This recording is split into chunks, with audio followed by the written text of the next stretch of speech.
All right, hello yet again for yet another episode of Archived Memories, and this one is a special one for two reasons. Nyan, would you like to guess what the two reasons are? It's Nan from the future. Don't do it. Don't go to 2024. That's right. This is a special guest episode where our good pal Burd is joining us. You really guessed it, Nyan. Oh, I thought I was from the future. Yeah, He's right. 2024 really does suck. Burd is also from the future, and we're having him on this podcast episode so that he can just kind of give us that, futuristic spin on things. Netrunner still isn't getting reprinted. Life is suffering. Oh, That really is the worst news that you could have given us, honestly. I'd prefer a nuclear holocaust.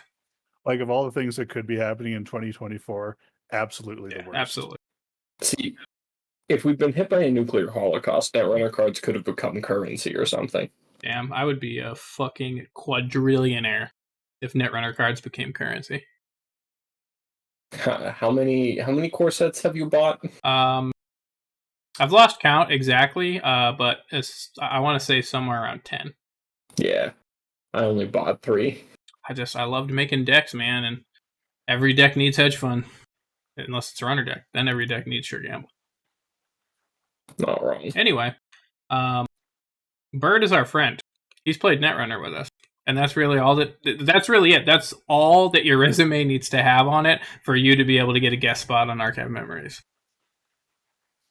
I mean, I have my current Netrunner decks, I should say, that I was playing last time I played, also as credentials if they needed to be spoken. So, Okay. do what you need to do. Well, we may need to dip into those later if we really need to grill you. But for right now, just being our friend that has played Netrunner is good enough. We trust that you have, in fact, played, since we've stolen your agendas. All right. Now, second order of business and second reason why this is a special episode. Would you like to take another better guess, Nyan? Or Isaac, whatever the hell you're called these days? Is this one special because we're going to talk about ice? Well, I mean, yes and no. Nailed it. Anyway, it's special because hopefully we will be closing out the core set this time. And if we don't, then I'm going to kill Burd. I'd rather not die. Let's close out the set. I didn't realize that we were moving from YouTube to Live League. This is going to be a special edition episode. Click the link to find out more. Yeesh. All right, well, we're going to go ahead and get into it here. I'm not sure how exactly we want to do things having a third person in the mix. I reckon we'll just do our kind of normal thing, and every now and again ask Burd how he feels. How do you feel, Burd? A little chilly and thirsty. Hold on a second. Just a little chilly now. Dude. Well, better turn up that AC, because the first card that we get to talk about is a pretty cool one. And it is Pad Campaign. It is a neutral 2-to-res asset with the advertisement subtype. It is 4 to trash, and it reads, gain 1 credit when your turn begins. And it costs 0 influence, and it is neutral. So, Isaac. Why is Pad Campaign just a little econ card that could? Well, as it turns out, advertisement brings revenue. Okay, so we talked last episode about Melange Mining Corp, how it was this weird, swingy econ card where it could kind of solve all of your economic issues, but it was very cumbersome to run. It could be a real tempo hit. Well, Pad Campaign is the opposite of all of that. One, it's really expensive to trash, especially in the core set. 4 to trash is hella expensive. That is one of the runner's 3 sure gambles to get rid of this. 2 to res, 1 credit at the start of your turn, so you're only 1 credit in the hole the first turn you res this. And from then on, making money, and it requires no further investment of clicks or time. So it's consistent. It's not costing you additional clicks. It's just general economic improvement. As far as econ cards for click efficiency, nothing's potentially better than Pad Campaign, where you're the quasi click to draw it, install it, and then it can produce however many credits for the rest of the game. Mm-hmm. And you can have multiples of this. If you have 3 pad campaigns going, there's no way in Hades the runner is going to go and trash all of those because they just can't afford it. And you're making money. Hand over fist, my friend. Yeah. I mean, I think you kind of nailed it. I will say that Pad Campaign feels like the almost the antithesis to Melange Mining Court, and that it really is opposite in all that it does. And it's that it's easy to set up, high trash cost, but doesn't get you a lot of money very fast. It gets you a lot of money potentially, but just very slowly. And I think that's one of the things that, especially for new players, that makes Melange Mining Corp kind of pop out a little more, because you see that big number on the credits, right? Like, 7, like, wow, that's crazy. But then you look at Pad Campaign, right? And it's like, gain 1 credit when my turn begins. Like, that's not very exciting. Totally. Burd, what do you have to add about Pad Campaign? How do you feel about Pad Campaign? I actually really like Pad Campaign. I'm trying to remember what identity came out. I remember it was a Wayland's campaign identity where you gained credits for every additional server you had. Oh, no, it's Gagger and Deep Space is what you're thinking of, and they had to pay an extra credit to check each remote server, right? Is that what you're thinking of? That might be what it's something along those. You would commonly run turtlebacks in there, and turtlebacks would give you a credit whenever you created a new server. Turtlebacks, that's right. I vaguely remember having a deck for a short time that used those mechanics. The Pad Campaign helping out with everything. So just one of those mile-long boards that was just kind of goofy, kind of fun, but didn't really go anywhere. But yeah, I think there's still probably a stack of promotional Pad Campaigns buried somewhere in the back of my game store that I need to totally break in and steal. I was going to say, it sounds like you need to. Sounds like you might need to play an inside job on there and liberate those promotional Pad campaigns. Right. So yeah, Pad Campaign, good one. I'd like to mention that it's illustrated by Alexandra Douglas, but it's the last part of the Douglas that you really need to look at. Thank you for that. So true. Yes. Anyways. But thank you, Burd. That is correct. I mean, usually if you were going to make a horizontal deck, like Pad Campaign almost feels like it's kind of like the perfect starting point for any deck that wants to be running horizontally. It feels like you need Pad Campaigns in there. Yeah, it's just kind of a gold standard card as far as that goes. Now, sure, like crazier things showed up later on. I can't remember the name of the card, but it was the Wayland asset that was 3 credits a turn, as long as the runner didn't run on it at the beginning of their turn. Oh yeah, there was some. I know what you're talking about, but I don't know the name of it. I don't remember the name of the card, but as the game progressed, there were crazier econ assets that came out. Sundew is another example, though it was really only an effective asset out of replicating perfection. But Pad Campaign was never terrible. It just kind of got left behind as corporations got richer. Yeah, it got less exciting as just more econ got printed, right? I think once you got toward, a lot of stuff like Rashida Yahim and like NGO Front and those sort of things, I think by that time Pad Campaign was looking pretty milquetoast as far as like econ options, especially like in the asset form. Yeah. But I mean, just as far as, just even when other like Pad Campaign like cards, which, I would say that Pad Campaign is like the Dark Souls of econ assets. But even when Pad Campaign likes started becoming a thing, with like marked accounts, and other kind of like similar drip econ, it always felt like Pad Campaign, still was a really strong option even among a lot of other ones. Pad Campaign I liked a lot more than Marked Accounts. Marked Accounts, it felt like it was almost doing the melange thing every few turns, or it was just like, oh, I gotta spend a couple clicks, 3 clicks to reload all these nonsense. Yeah, it was definitely like fumbly. But then you also had like Sundew, but that really only worked out of one deck type. So, Yeah. Pad Campaign, I feel like, for being as sort of boring as it was for a while, was still a very solid option for a very long time. It lives in that nice space whenever you would be building a deck and you were maybe that 1 or 2 cards shy of meeting the minimum. Yeah, It was always a nice option to just slot that in because you will usually at least pay for itself. yeah. Pad Campaign seldom feels like a bad option, I'd say. Agreed.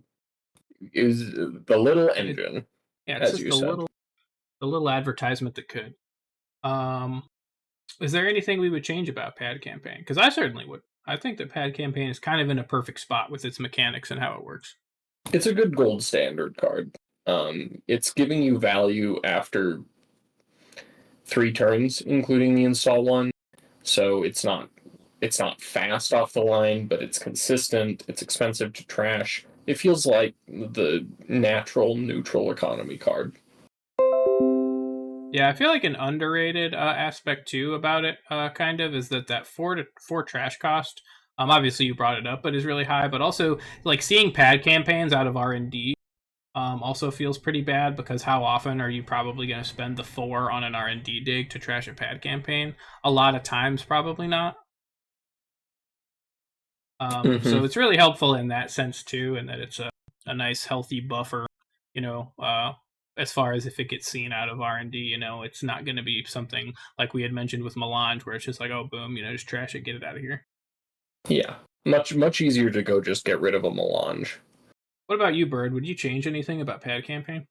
No, it's as we've stated multiple times already, it's that gold standard. Everything that came after it, thanks Pad Campaign for its service. Um, yeah, no, I would leave it as is. Hell yeah, dude. Let's talk about some flavor now. How do we feel about the art? I mean, it's kind of funny. You're holding your pad, and there's an ad for another pad with a chick holding a pad. But I don't know. I feel like it's missing something. It seems a little flat, I will say. That definitely not exciting art. Sorry, Doug Yeah, Glass. sorry, Alexandra Douglas. The I can't remember if this is the second printing, or I know it's the second printing because I'm looking at Netrunner DB, or if this is also just based off of the promos that I'm remembering. The vanilla art's not great. One of the things I will say, since the first time on the podcast and everything, that I really enjoyed about Netrunner, just aesthetically, was the way that everything looked, especially just it's still cartoons printed on the piece of paper, but it was still that pseudo anime realistic style. The So with the Pad Campaign art, the basic art, not a huge fan. It just kind of looks flat, almost like an unfinished drawing, in my opinion. Uh, the second printing, and I believe this is also the promo printing, with the entire family looking at everything. Now that, I'm making the Italian hand motion for the audio medium that we're in. That's really good. Okay, the Nisei Pad Campaign art looks terrible. Don't look that up. That was the wrong one. Uh-oh. Oh yeah, Yes. no, Yeah, that's Steve can put it up. awful. This looks like the Nisei Pad Campaign looks like OG Netrunner. That's terrible. Oh, oof. Yeah, Sorry to get to Nisei dunking so early in the episode, but my god, that's bad. Having compared that now, actually, OG Pad Campaign art, pretty good. yeah, like 8 out of 10. And also, I'll go ahead and read the flavor text. It's like the one. It is like the one you just bought, only better. Yeah, that one hits a little close to home. Pretty funny. Pretty relatable. Am I right, fellas? You're right. Friendly reminder that we already live in the cyberpunk hellscape. It just doesn't have enough neon, and And I can't have a machete implanted into my forearms. yeah, that's all the suck with none of the fun. It's definitely cyberpunk, but there's not a lot of punk out there. Yeah. All right. What do we rate Pad Campaign? I neglected to realize, that a third person would kind of, throw off the rating system. So we'll let you say a number, Burd, but it's not going to count. 374,284,000. No. I mean, are you rating this on a 1 through 10 scale? 1 to 5 scale. 1 to 5. I mean, I'd put it at a solid between like a 3 and a 4. Nice. What about you, Isaac? Yeah, it's getting a 4 from me. I think it's good design space. I think this sort of card is necessary. It's not cool, which is a reason to bump it down to 3, but I don't know. I like trash costs. I like cards with trash costs. They make decisions happen. That's fair. I'm going to give it a 3 just because it not being very cool, I think, does just kind of leave it in 3 space for me. And that, for all the reasons we talked about, it's good, it's consistent, really can't complain about it. But, I mean, at the end of the day, it's a little boring, and I wish in some way it was a little more fun, if at least, maybe even just the flavor or the art or something. There's just something that's not all that fun about it, so. That's probably true. You kind of convinced me, but I'm going to stick with a 4 just on principle. Which I think works, because I think a 7 total is kind of right where I think Pad belongs. All right, next up, hedge fund, which is a neutral corporation. It is a transaction subtype. It reads gain 9 credits, and it costs 5 credits to play. Okay, so Aaron, we now have the corporation's version of Sure Gamble. We've talked about this card before. We talked about it fairly extensively with Wayland. So to shift the conversation a little bit, do you look at hedge fund differently building a corp deck than you do at Sure Gamble building a runner deck? That is a good question. I guess it's sort of a cop out answer, but like yes and no. Yes in the sense that I would say that there's different reasons that you might look for an excuse to not run either one, but will ultimately just end up running either one in every deck. Mm-hmm. I think with hedge fund, depending on the type of corporation deck that you're running, you could try to maybe reach for some different sorts of straws of why you might, be able to get away with not running it. Like, I'm going to run a really, just kind of an example, right? We were just talking about a really heavy asset, like super horizontal, like econ deck. Like, oh, does that really need hedge fund? Because I'm going to be playing like so many, assets that are going to be, generating me passive income. So can I get away with, not putting hedge fund in? Probably not. And then, but on the runner side, you might think, something along the lines of, well, rather than running Sure Gamble, I'm going to be honest, I can't really think of very many reasons to not run Sure Gamble in a runner deck. It's easier to think about it from the corp side, isn't it? With the runner, it's like if you're not going to run like Sure Gamble, like what are you doing? I guess maybe if you're doing like some sort of weird, like if you're doing like a weird Faust deck, did weird degenerate Faust decks, did they run at Sure Gamble? I may have a deck currently sitting next to me that does not have any Sure Gamble. Okay, lay it on us. This is a little off topic to the hedge fund discussion, but you've piqued my curiosity, Burd. What does your runner deck that does not run Sure Gamble do? It's Armand Geist Walker, and he uses and abuses everything and throws it away and makes money. Oh, I could see that actually. That, you know what? Good point. Okay. If it doesn't have a trash cost, don't put it in. Yeah, fair. Geist. Honestly, I'm trying to think because I've made Geist deck before. I'm trying to think if I put Sure Gamble in it. I almost want to say that I did. I think I just look right now. About to check. About to check here, fellas. We're about to find out. Okay, so similarly, Burd, on the hedge fund topic, did you ever build a corp deck without hedge fund? No, no. Whenever I built even those, like when I was talking about the super long wide decks earlier, the reason that it was goofy was because it didn't make a whole bunch of money immediately. There was no hedge fund in that one, I believe. Mhm. No, I always made a corp deck with 3 hedge funds in it. Whenever I looked at a corp identity cost and the card limit, the minimum card limit, it was always that minus 3 because I knew that 3 hedge funds were going in. So Yeah. that might be my gimp. That's probably my weakness for just not being intelligent enough to figure that out.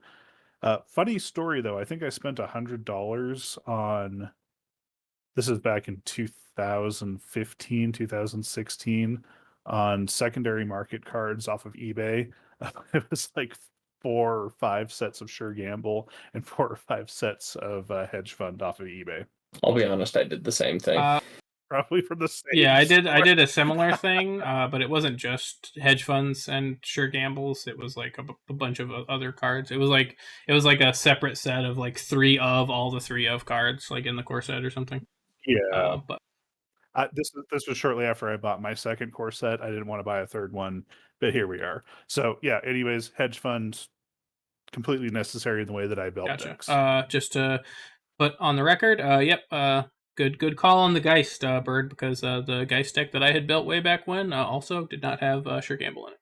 There you go. So anyway, but yeah, that's kind of the only way that I really differentiate the two, is that okay, you could think of different reasons to not run it depending on corp versus runner, but ultimately I think that they're, surprise surprise, very similar cards in that they're just very easy, super consistent econ that belong in 95, we'll call it, percent of decks.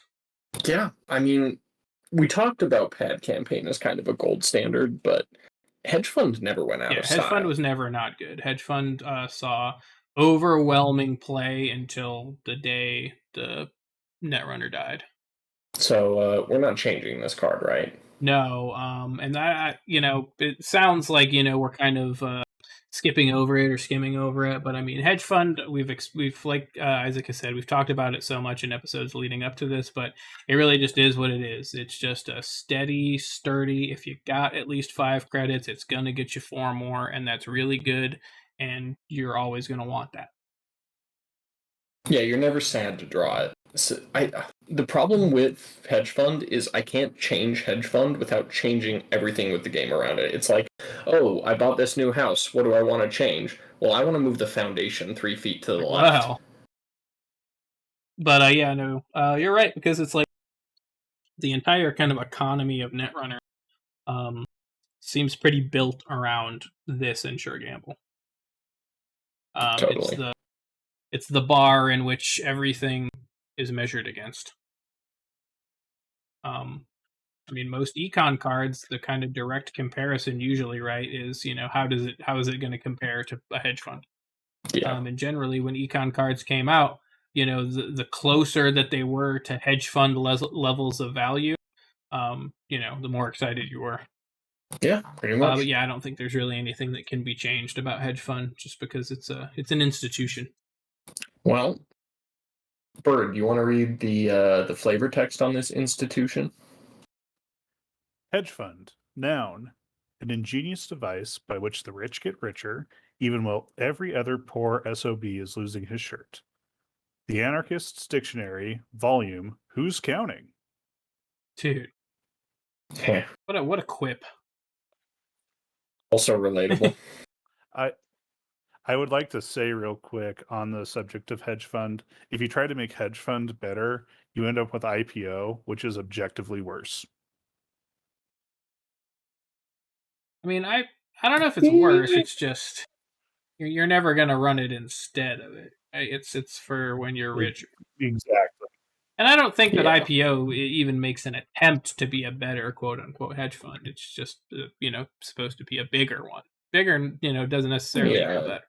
The other restructure that you can only play one a turn. Or yeah, restructure. That was the other one I was thinking of. You end up with either of those cards, and But The five to be able to play it is just a serious advantage. It's a lot easier to have 5 credits than 8 or 10. you start the game with 5 credits, or so I'm told. Remarkable. Almost like someone planned this. Anyway, that flavor text is pretty good. How do we feel about the art? Even though, like, for me, even though the art is kind of a, like, almost objectively sort of blasé, there's something that I feel that is kind of iconic about Hedge Fund, and, like, the art and that dude just looking so frantic, like, up in the front. I think it's mostly just the thing of you saw this card so often, and it made you feel good to see this card because, oh, thank goodness, it's my Hedge Fund. Yeah, I did get fucking Pavloved into liking the Hedge Fund art, didn't I? Yeah, I think it's not actually that good. There's that guy, that dude's a Bioroid, though. That guy's got a robot head. Bioroids aren't people. the man with the glasses will stare into my soul until I leave this earthly coil. Yeah, that guy is pretty sick, actually, with his giant round glasses, just being like... Looks a little bit like the accelerated beta, dude. Oh, this is like his origin story. Like, he lost it all, and then he was forced to run the accelerated beta test. I don't know about that one. I think he ran the accelerated beta test, and so that's why he lost it all. What do we rate Hedge Fund? I mean, I can't really rate it anything other than a 4. It's not exciting. It's just it is. Yeah, I agree. I think Hedge Fund is 4 territory, just because, yeah, it's good, but it doesn't, doesn't bring the feelings that, like, a stim hack does to me, where I'm like, hell yeah. Yeah, I don't want to inject it into my veins. Burd, what would you rate Hedge Fund if your opinion mattered? If my opinion mattered, it would be in that 4, probably closer to 5 territory, just because, again, I can't think of a corp deck that I built that was halfway effective without 3 copies of Hedge Fund. So Fair enough. Moving on, we have Ice. Finally, some good cards. We have Enigma. It is a neutral Ice with the Code Gate subtype. It is 3 to res and has 2 strength. And it has 2 subroutines, which are the runner loses click, if able, and end the run. And it is also 0 influence out of neutral faction. Isaac, why did it always feel so bad to kind of resign yourself to running Enigma? Because it's parasite food, because it's Yogg food, because it's one of the very few code gates in the core set that's worth anything, and it just gets shut down forever by both those cards. Which happened to be in the core set. Indeed. It got shut down immediately and forever. Yeah, pretty sad, right? Because there's some cards where you get them and they're like good for a while, good for a spell, but then something comes along that makes them not so hot. Enigma never had a moment where it didn't have like something that was just kicking it in the nuts. Right, but because of your lack of end the run code gates, which you kind of felt like you needed, especially early on in the game, you ran Enigma anyway, because you wanted to force them to install a code gate breaker, and this was your option, mostly. Yep. Fucking take it or leave it. This is what you got. You want to end the run with a code gate? Enigma, whether you like it or not. But you're gonna rely on Victor as you did to bring out the code gates. Guess what? Victor's got the same problem, except he doesn't hard end the run. Yeah, what you think? Think Victor is gonna keep somebody from snagging that beta test? Sure as hell ain't. But Enigma might. I don't know, depending on where we're at in the game. Could happen. I will say the lose a click for when you do speed bump them with it means that you are more likely to score that one agenda with it. That is true. I do feel like the click subroutine, I'm guilty of it even right now. It's kind of underrated and a little overlooked. But I mean, it can definitely matter. Swinging some like early game tempo. especially like, maybe you are playing HP right, and so they run with a click in their belt, you know, then they didn't Mhm. lose it, and then it's like, okay, well maybe they were gonna try to click through something anyway, but now it's like, oh damn, I just lost it and I didn't get in either. Totally. So yeah, I do think that the losing of the click from Enigma, little underrated. What do you think, Bird? How does Enigma make you feel? It's good when it's good, and it's just bad when it's really bad. Um, so I agree on both sides of the argument for the runner loses a click if able for that first subroutine. Um, my issue with it, so it's good that first time when you speed bump them, when you surprise them with it. But if they're just if you were crazy like me and you ran on your last click because you knew that there was something there, then okay, I will just eat this subroutine, which doesn't do anything, and then I'll have something to break it in the run. Um, Yeah. so yeah, interesting proto ice. I think there are definitely much more interesting code gates. Code gates have always been a weird subset of ice for me, anyways. Um, it's an interesting beginning, but I'm not a huge fan of Yeah. it. It's almost like a trap ice. Yeah, it's again, it's really good for that first time. You put it in Haas, yeah, you could surprise them once with it, but anybody who's worth half their deck is going to be like, okay, I'm just gonna run I know there's the agenda back there now. I'm running on my last click. I win. So, Yeah, that's the eh. thing, is that makes it a little bit more malleable even than it was before, or I guess porous rather. Is that the problem with these sorts of subroutines, like losing a click and kind of some other circumstantial stuff, is it makes it really easy for the runner then to sort of just decide how many credits they want to pay to get through it. Right. Because to Bird's point, after they hit it that first time, they basically never, they're essentially never going to pay for that subroutine. Oh no. No, no, no. On Yeah. paper, right, you would think that it's It's like, okay, well, they have to spend 2 credits if they're not running Yada, right? But no, it's only ever going to be 1 because they're going to run on their last click. it's like specifically that subroutine is a piece of trap ice where it's like you said, it's only ever going to trigger the one time at the most. They're probably not even going to break it the other times. And as so it doesn't, as a subroutine, it doesn't even work as a tax.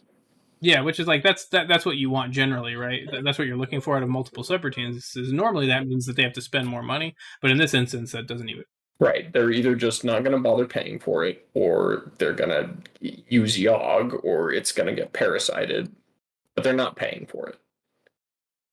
Yeah, so just just yeah, I don't know. Enigma overall, just a little bit lame.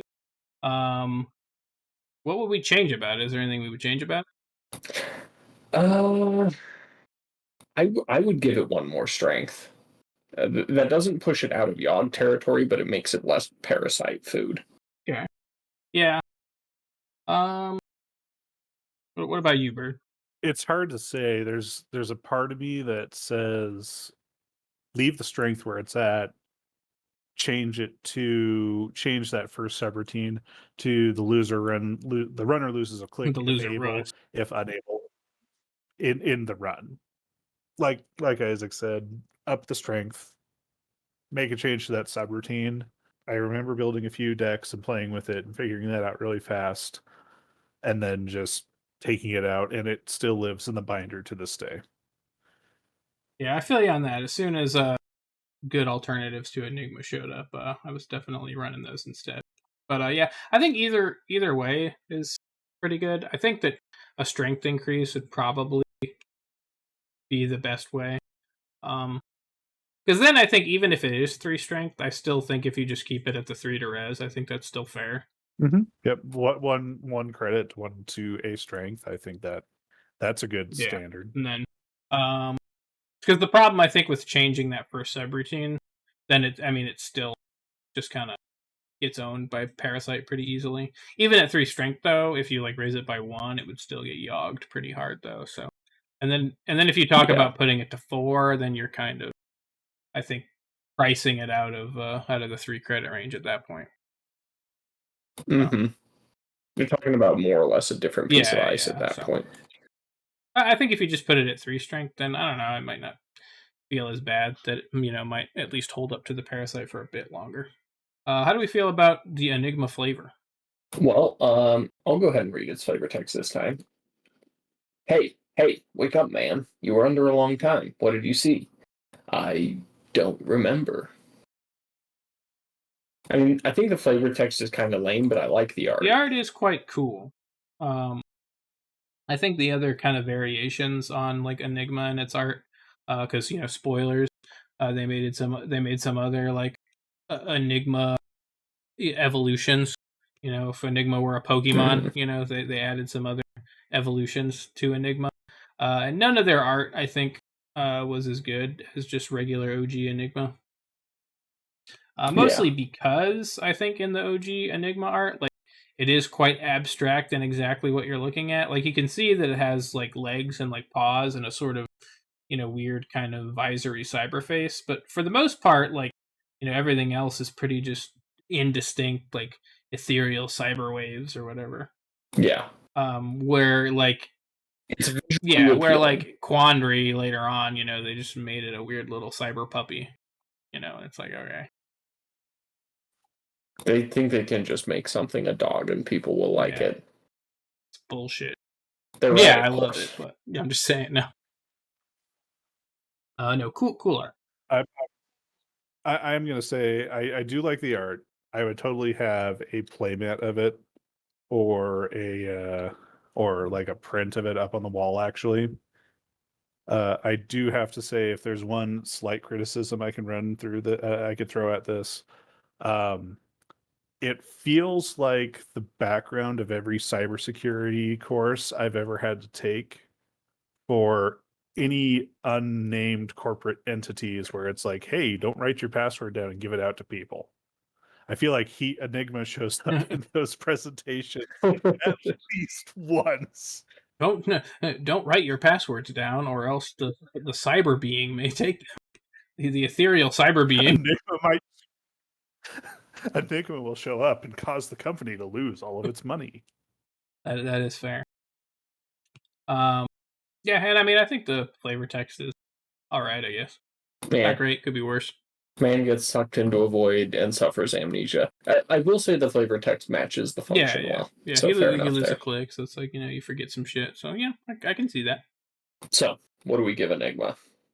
I give it a 2.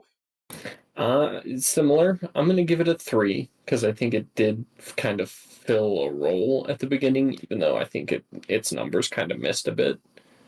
But I don't fully blame Enigma for that. I blame Yogg. Yeah, Yogg was absolutely the problem. Enigma was just one of the many casualties along Yogg's horrible path of tyranny. What do you think, Burd? It's interesting just kind of doing this from my perspective, looking at this and thinking about other cards.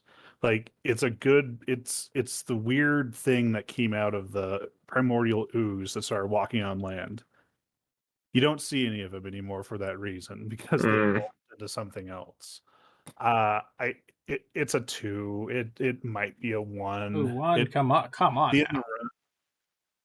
The in the run keeps it at that 2 for me. But as for all the aforementioned reasons, it's not great. It's a 2 at best. On the bright side, we at Archive Memories do not endorse, nor do we care actually what Burd has to say or rates these cards. So luckily, it's not getting hit that hard. Until season 2 happens, but we'll see what happens there. All right. What's next? What's next? Did I read Enigma or did you read Enigma? I read Enigma. What's next? We have Hunter. Hunter is a ice with the subtypes Sentry, Tracer, and Observer. Got 3 of those bad boys. That is 1 credit to res for 4 strength. And it has a single subroutine that reads, trace 3. If successful, give the runner 1 tag. And it is also 0 influence and neutral. Isaac, Mm-hmm. why did nobody ever play this card ever? Well, we may have discussed this at I was some going to point say, if you're going to bring before. up Steve's stupid little NBN deck. Even Steve didn't run this in Okay. that. Traces are garbage, and this is nothing but a trace. It is just a trace. It is just you are just dedicating an ice slot and an ice slot, a board slot, of ice, right? Because keep in mind, stacking that ice, it matters, because you got to pay more the more it's stacked up. So you're spending that deck slot, you're spending that position on your server for a shitty little trace. Yep. And even if the trace goes off and you get a tag, it's like, what? They still got in, they still got their access, and then they shook the tag. Yeah. Oh no. Oh. That's the thing, right? Is you have to look at this and, right, it's like, okay, 1 to res, cool, 4 strength, all right. But then it's like, trace 3, traces suck for all the reasons that we've already talked about. But then even like if everything goes right, like they have a tag. And it's like they just spend a click and 2 credits and get rid of it, which is like not awesome. Yeah. Holy shit. It's just not good. The effect is bad. Like the only time Hunter is ever good is if they're running on their last click, which most people won't be doing. Yep. Especially if you are running an identity that cares about tags. Nobody's running on their last click. Right. If you have, Wayland or NBN across from you, really most decks at all across from you. Because even if you're, playing against Jinteki or HB most of all, like basically nobody you're going to be running without a click in your pocket. And then to kind of think about it even further, right? Let's continue on this best case scenario track, right? Just to kind of accentuate, how kind of poopy this is. Because let's continue down the line and say things continue to go perfectly for you. You get the trace off, you get the tag off. The runner doesn't have a click to remove it. Okay, great. At what point in the game is this? Probably pretty damn early. Do you have your kill set up? Do you have 2 Scorched and the money to pay for 2 Scorched? No, probably not. Does the runner... okay, well, I can trash some resources. What resources does the runner probably have if they just ran on their, without any clicks to spare? Probably on their first or second turn. Probably nothing. They probably don't got jack shit for you to trash. So what you're saying is Hunter does a job that doesn't matter. He's not very good at it. Yeah. And he smells. He sucks and he smells. And then and then other cards too, like, okay, Scorch, we talked about it before, like closed accounts. What are you going to close accounts? It's probably turn 2. They probably have like 3 credits. Got him. Like, so even if everything goes perfectly, like, what can you really do with what you got out of Hunter? Like, a whole lot of nothing, pretty much. All right. So continuing along the, like, give Hunter its due credit, the thing it can do is make the runner not run for a couple of turns. I mean, kind of, sort of. If they're just like, okay, it's not really worth risking this trace going off just in case. So I'm going to wait until I get my killer out, and then I'll go. Like, sort of, but depending on the link situation, it might not even be very good at that, especially compared to, like, chances are that what they're probably paying, and that's the problem, that's the reason why traces, like, kind of suck so bad, right? Is that at that point, the runner can almost, like they would almost probably be happy if you just continue to pump this trace to get them to pay a couple extra credits, right? Oh yeah, sure. Like, even that best case scenario, I still agree. It's not really doing Yeah, much. and the money that they spend would probably be pretty similar to what they would just spend to break it with an icebreaker. So it's like, even in that situation, you're probably not really winning that exchange all that much. Yep.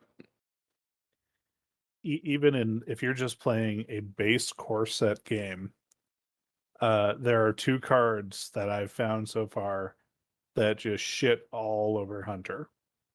Yeah. Their names are Crash Space, which is 2 recurring credits. Use those credits to pay for removing tags. Cool. And then it has the trash to prevent up to 3 meat damage. And then there's Decoy. By the way, Crash Space, hold on, costs 2 credits. Yeah. Decoy costs that 1 credit, and trash avoid receiving 1 tag.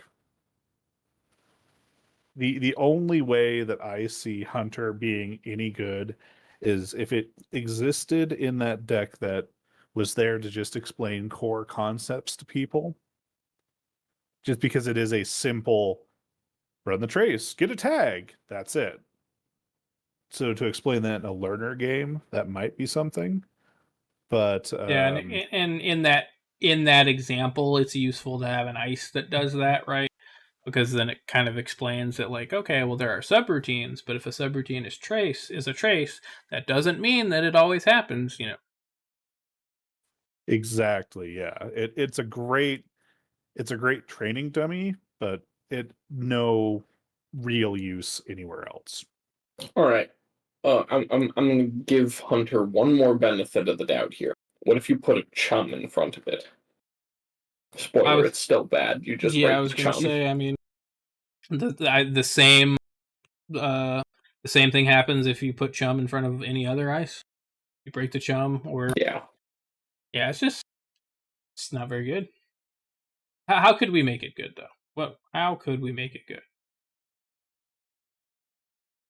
I think one way is just more subroutines. More subroutines always makes ice more appealing. I mean, if you think about Muckraker, if it didn't give bad publicity, it might be a really good piece of ice because it's like what 3 or 4 traces that That is fire. true. And sure, they get progressively weaker, but it's like, okay, this is a potential lot of tags coming in and a lot of traces firing. True. I think I would personally go the route that I would go with most things that trace, and that I would probably aim to just make it not trace. Yeah, that's And valid. just maybe not just a flat, give the runner 1 tag. That might be a little too much for 1 credit, and 4 strength. But maybe, like, you know,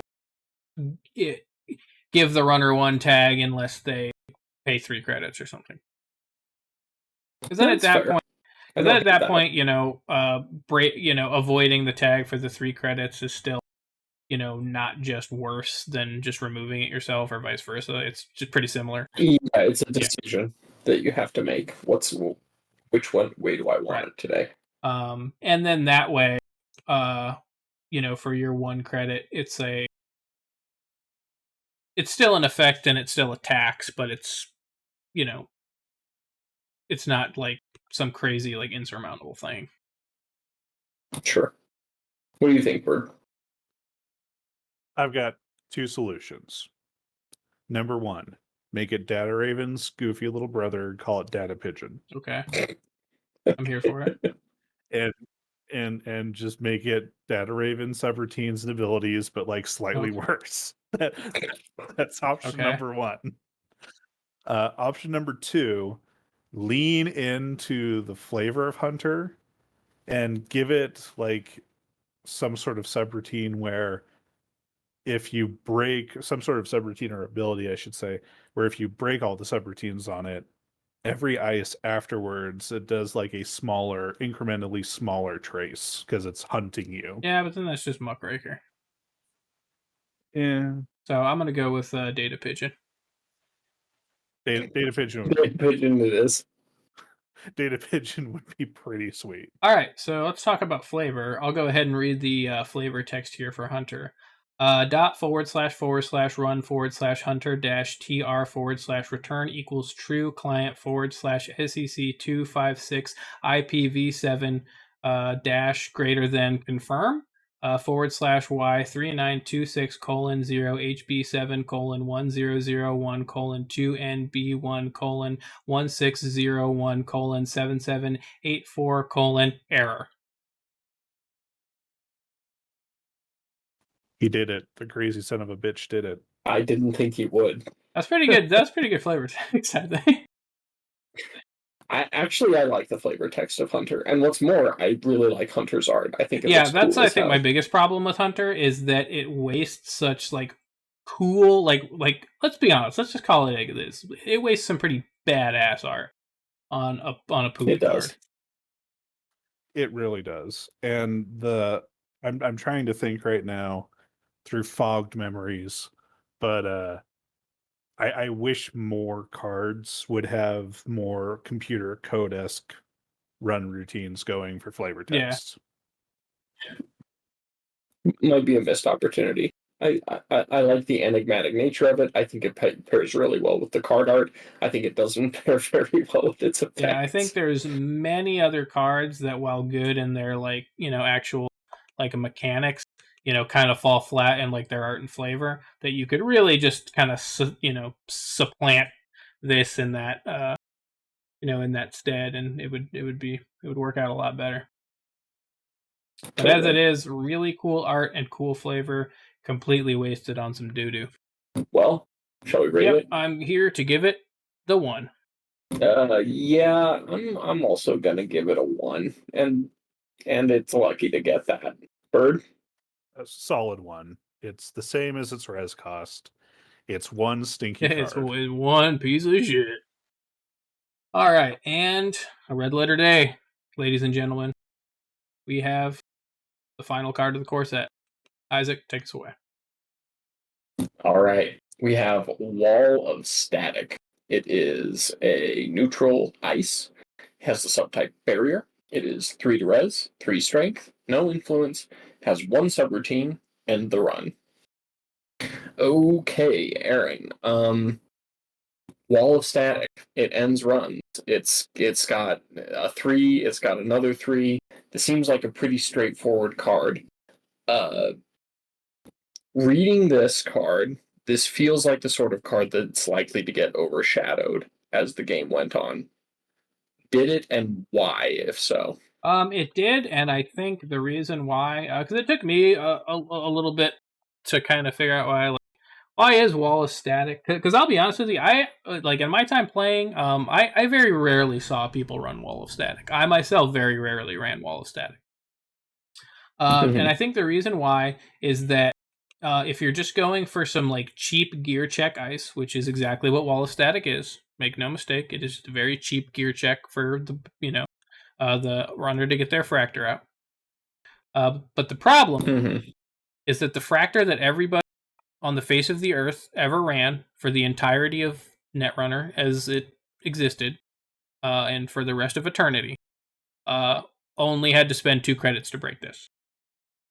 And if you're gonna get something that they're just gonna break for 2 credits anyway, 3 credits is too much to spend on that.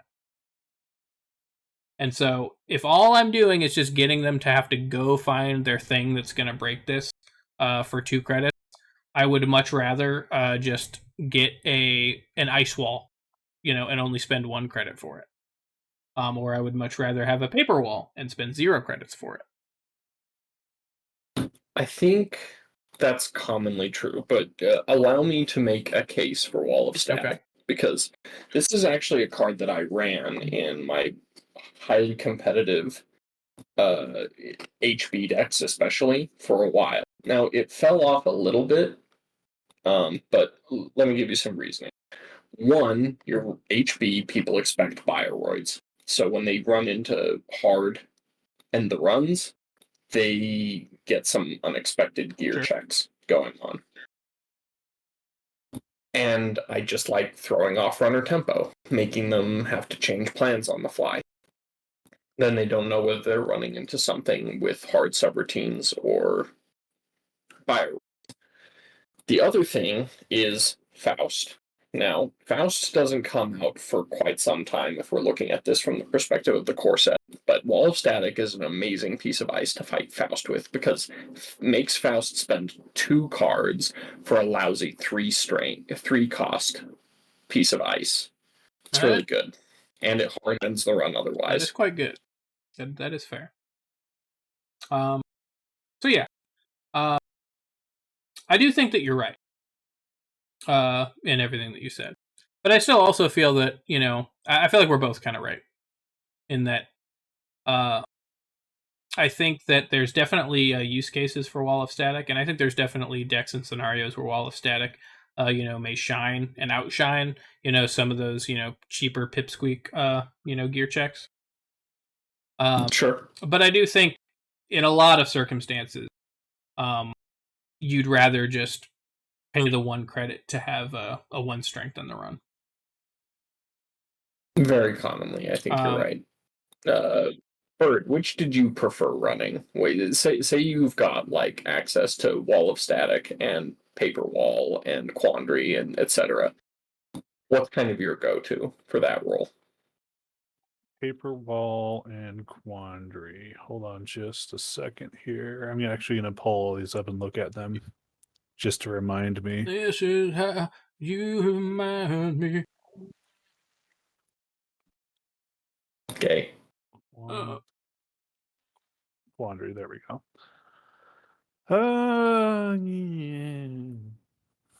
Yeah.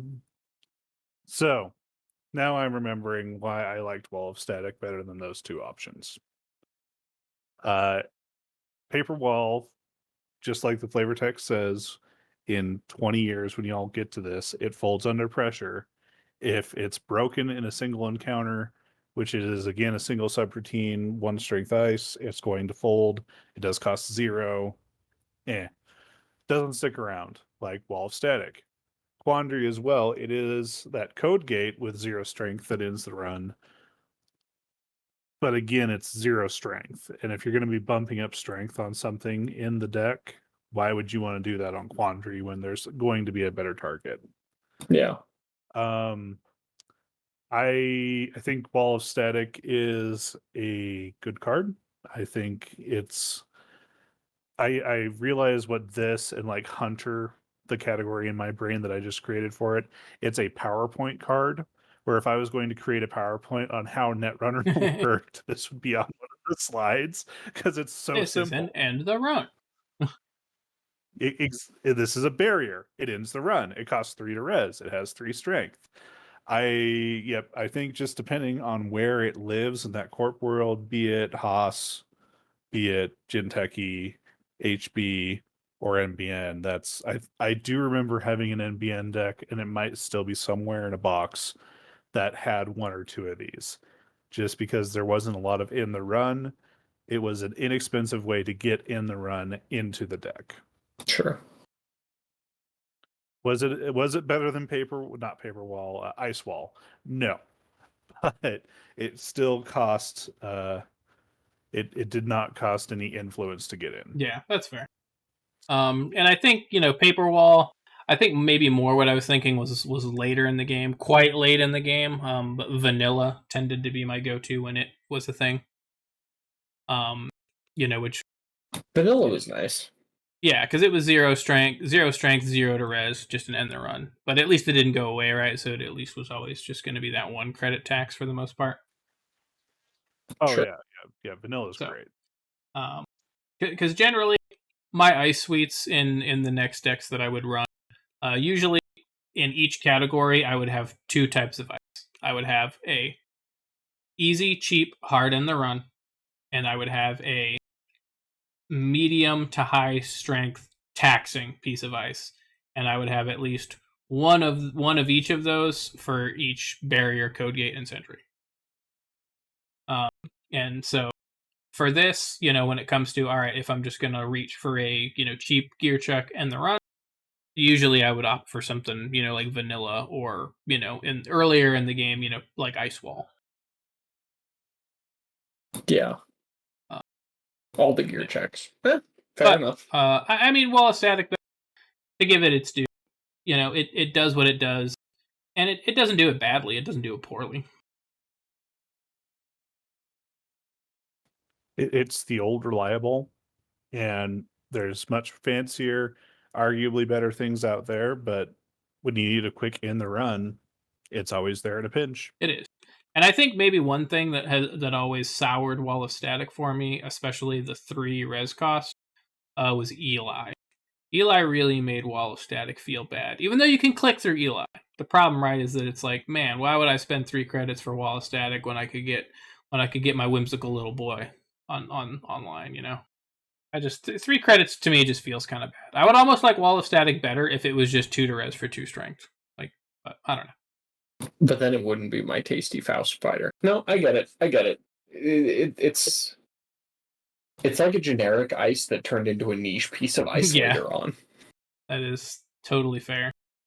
Because later on in the game it was more niche than anything, but you can't hate it. I mean, you really can't. I don't know, is there anything else to say about it from a mechanics perspective? Not a bunch.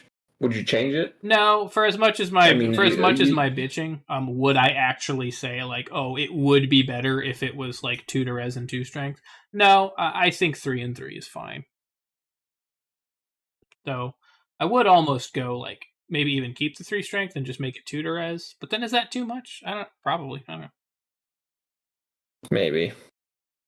I think it's in a pretty good place. What do you think, Burd? I think it's a solid, balanced card. Like, it obviously gets outshone really fast, as most things do in the core set. But I really like Wall of Static. I am a firm Wall of Static apologist over here. So I think it's good. There's nothing like, the only thing that I would change is things that later on other cards became. So Fair enough. All right, flavor time. How do we feel about our little wall of a ball of static in the flavor department?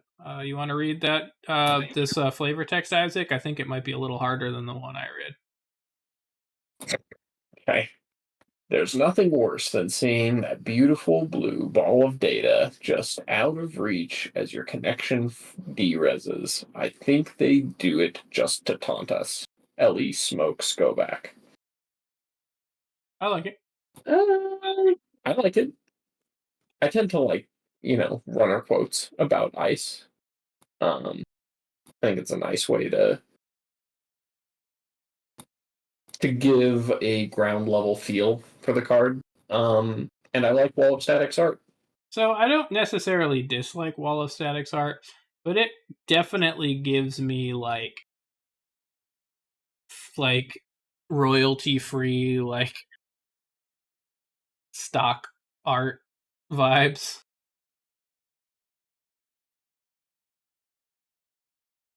I get what you mean. I would encourage you, if you haven't, to look up the full size. Oh, dude, is there gonna be a cartoon? Is there gonna be a clip art cartoon monkey? No clip art cartoon monkeys. But I think the full size art does it more justice than just the zoomed in one, which I get is not a totally fair. Oh argument, yeah, they did kind of do this dirty. They did this so often. I'm really discovering this a lot about Netrunner art. Is that some artists got really kind of fucked on like how they cropped the art for the card, and this one doesn't make any sense because it's a circle. Like it doesn't like. Maybe they wanted there to be more like fidelity on the actual like ball of static itself. Yeah, but it's static. Who cares? Make it more of that wall by zooming it in. But as somebody who plays a lot of card games to this day still, artists really get the fucked into the stick when it comes to like this is good art, and all you have to do to make it better is just zoom out a little bit. Yeah. Like that's that's too bad. Because honestly, that full art, now that you mentioned it, pretty cool. I like the little waves going on in the background. Like those are a really nice touch. I have to say, as far like I love the art. Again, it's something I would have a print of. It looks like something that lives in a corporate cybersecurity slide. Um, it's nice, it's comfy, it's nostalgic just for that core set feeling. It reminds me of that great Neuromancer opening line, "The sky above the port was the color of television, tuned to a dead channel." Back when TVs had Oh the yeah, Mhm. static instead. all-time Yeah. classic. Yeah, yeah. So beautiful. Yep. Um, what do we want to rate Wall of Static? It's probably getting a 3 from me. Yeah, I think I have to agree. I think Wall of Static is kind of perfect 3 category, right? 3 to res, 3 strength. It's 113 of the core set, 113. So, I think it really is only fitting to slap it with the old 3. It's just a solid, steady card. Not great, not bad, just pretty good. Pretty good. All right. Since I don't matter, my contrarian opinion is it's a 4. Wow. You suck, Burd, Look at this guy. and I hate you. All Sad. right. Well, that does about wrap us up. Not really about wrap us up. That does quite literally wrap us up. For the Android Netrunner 2012 TM, a study in static data pack expansion, all rights reserved. R. Talsorian Games, licensed product of Wizards of the Coast. Core set. No, that does that does take us through the entirety of the Android Netrunner core set. So I did just want to kind of stop and recognize that. And did you ever think that we would ever reach this milestone, Isaac? I had no doubt. Dude, hell yeah, me either. I definitely thought that we would get here. What I can say is that whenever we record our next episode, whatever our next episode is, will be a little different. I think me and Isaac are, kind of going to workshop it a little bit.